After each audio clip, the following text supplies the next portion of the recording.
किया जाने वाला बिहू सुरीली बांसुरी और लोक धुनों पर मस्ती से झूमता है।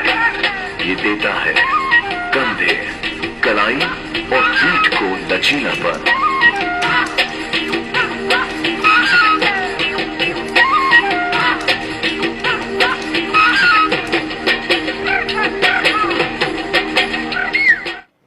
Hello sir. हाँ, ये जो आप लोगों ने जो फिट इंडिया में जो डांस दिखाया था ना प्राइम मिनिस्टर साहब के सर जी के सामने, आसमीज डांस, जो तो कोरियोग्राफ किसने किया था? क्या उसका ड्रेसिंग वगैरह किसने किया था?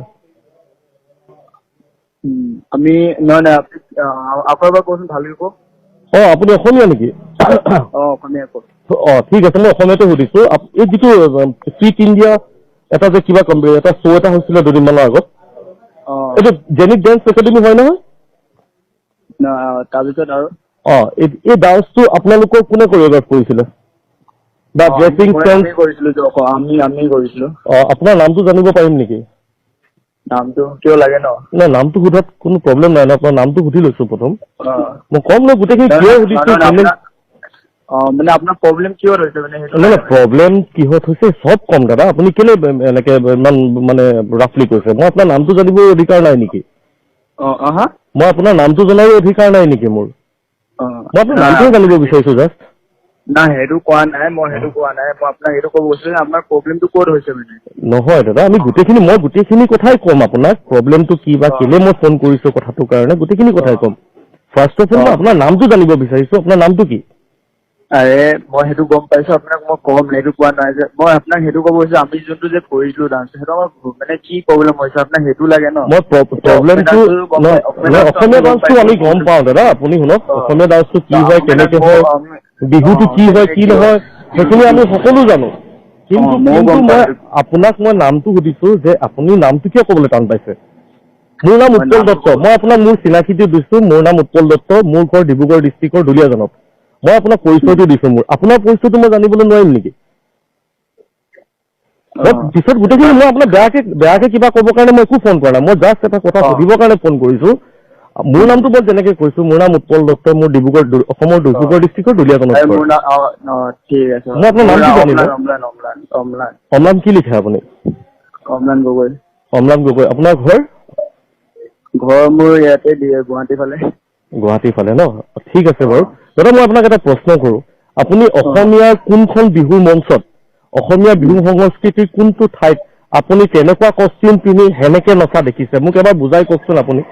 নহয়, আমাৰ এইটো হৈ গ'ল দিল্লী চাইডটো ন, আমাৰ অসমৰ চাইডটো। আমি কেতিয়াও আপুনি অসমীয়া বস্তু এটা আপুনি দিল্লীত ৰিপ্ৰেজেণ্ট কৰিছে, ভেৰি গুড, আমি খুব ভাল পাইছো। আপুনি এজন অসমৰ ল'ৰা হৈ অসমীয়া বস্তুটো আপুনি দিল্লীত প্ৰাইম মিনিষ্টাৰৰ আগত বা দেশে বিদেশে এটা বস্তু আপোনালোকে মানে ৰিপ্ৰেজেণ্ট কৰিছে, আমি খুব সুখী। কিন্তু আপুনি বস্তুটো ভুলকে বা এনেকুৱা টাইপত কিয় দেখাইছে যিটো বস্তুৰ দৃষ্টিকটু হৈছে? অসমৰ প্ৰত্যেকটো টিভি চেনেলত বৰ্তমান আপোনালোকক লৈ পিনে এটা বিৰাট ডাঙৰ মানে হুলস্থুল চলি আছে। আপোনালোকে হয়তো ফেচবুক চেক কৰিছে নে নাজানো, মই ছচিয়েল মিডিয়াটো বিৰাট ডাঙৰ এটা হুলস্থুল লাগি আছে। আপোনাক মই এই প্ৰশ্নটো কৰিছো, সেইটো তেনেকে কষ্টিউম পিন্ধি মেখেলা যিখন পিন্ধাইছে আপোনালোকে, মেখেলাখন যিখন পিন্ধাইছে, কষ্টিউমটো কমপ্লিট ভুল। অসমীয়া নাচনীয়ে, বিহু নাচনীয়ে তেনেকে কষ্টিউম পিন্ধা আপুনি ক'ত দেখিলে বাৰু? আপুনি মোক কওকচোন। গম পাইছো, সেইটোত গোটেইটো আমাৰ পৰিচয় যিমান থাকে, যেনেকা গগনা চব মিক্স থাকে ন, যেনেকা হাতৰ আপুনি দেখাওক। আপুনি অসমক যদি ৰিপ্ৰেজেণ্ট কৰিছে, আপুনি যদি আপোনাৰ ঘৰখনক ৰিপ্ৰেজেণ্ট কৰিছে, আপোনাৰ ঘৰখন যদি দুতলীয়া ঘৰ, আপুনি জুপুৰি ঘৰ দেখাব নেকি? মোৰ প্ৰশ্নটো সেইটো।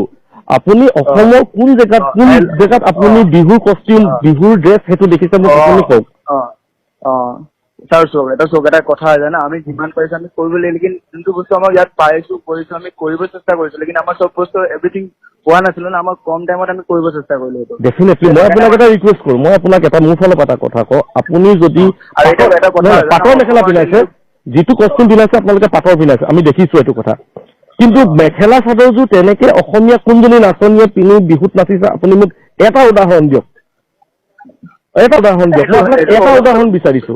আৰু যিকেইটা নাচৰ ভংগীমা তেওঁলোকে দিছে, বিহু নাচত আজি বৰষাৰণী বিষয়াৰ পৰা সন্মানীয় গোটেই কেইগৰাকী বিহুৰাণী যিকেইগৰাকী আছে অসমত, আমি যাক যাক চিনি পাওঁ, শ্যামন্তিকাৰ পৰা বৰষাৰাণী বিষয়া বাইদেউ, আপুনি এনেকুৱা ভংগীমাৰে নাচ নচা আপুনি ক'ত দেখিলে? আৰে ছাৰ এটা চক কথা, মোৰ কথা শুনক চক, এতিয়া আমাৰ তাৰ পৰিৱেশ বেলেগ, ইয়াৰ পৰিৱেশ বেলেগ। পৰিৱেশৰ লগত কথাটো নাহে, আপুনি নগাৰ ডান্সটো যদি ৰিপ্ৰেজেণ্ট কৰিছে তেতিয়াহ'লে আপুনি নগাৰ পাইছো, লেকিন এইটো সৰুৰ পৰা সেই নিয়মটো পাই নাই। আমি যেনেকে সৰুৰ পৰা এটা নিয়ম পাই, এজনে এটা ধান লোৱা কেনেকে সৃষ্টি হয় তেনেকুৱা নহয়, সেইটো সেই বস্তুটো এটলিষ্ট যে চেষ্টা কৰিছে এই বস্তুটো আমি চেষ্টা কৰাটোত কোনোবা মানুহে ফ্ৰান্সৰ পৰা ছোৱালী আহি পিনি অসমত সত্ৰীয়া নৃত্য শিকিছেহি আৰু আমেৰিকাৰ পৰা ছোৱালী আহি ইয়াত বিহু নাচিছেহি। পাপনদাৰ লগতে বিহু গাইছে, অসমীয়া চাদৰ মেখেলা পিন্ধি পিনি পাপনদাৰ লগত বিহু গোৱা আমি নিজ চকুৰে দেখিছো, আমি দেখিছো সেইটো কথা। আৰু ফ্ৰান্সৰ পৰা ছোৱালী আহি মাজুলীৰ সত্ৰত কমপ্লিট অসমীয়া ড্ৰেছত বা কষ্টিউমত তেওঁলোকে ৰাস সত্ৰীয়া নৃত্য শিকি ৰাস কৰিছে, আমি সেইটোও চকুত দিছো, আমি সেইটোও দেখিছো। কিন্তু আপুনি এইটো কেনেকে এক্সকিউজ কৰিছে যে চেষ্টাটো কৰিছে, এইটো আপুনি ভুলকে কিয় শিকালে? আপুনি বস্তুটো শিকক, আমি ৰেচপেক্ট কৰো আপোনাক। আপুনি আজি অসমৰ এটা বস্তু আপুনি ৰিপ্ৰেজেণ্ট কৰিছে, আমাৰ ভাল লাগিছে। আপুনি এনেকুৱা এটা বস্তু কিয় দেখাই দিলে যিটো বস্তুৰ কাৰণে আজি আপোনাক মই সেইটোৱে প্ৰশ্ন কৰিছো, এনেকুৱা কষ্টিউম ক'ত দেখিলে? ঠিক আছে ছাৰ, হ'ব মই পাছতকে আপোনাৰ লগত কথা পাতিছো, ঠিক আছে হ'ব। আপুনি কৈফিত্যটো দিব লাগিব, কিন্তু আপুনি কৈফিত্যটো অসমৰ ৰাইজক দিব লাগিব, কিন্তু আমি নেৰিম কিন্তু ঠিক আছে ঠিক আছে হ'ব। মোৰ শ্ব' কাৰণে মই ৰখি আছো, এতিয়া আপুনি মোক ওলাব লাগে সেইটো কাৰণে আৰু ঠিক আছে। ঠিক আছে, ঢেৰ শ্ব' ৰখি আছে সেইকাৰণে।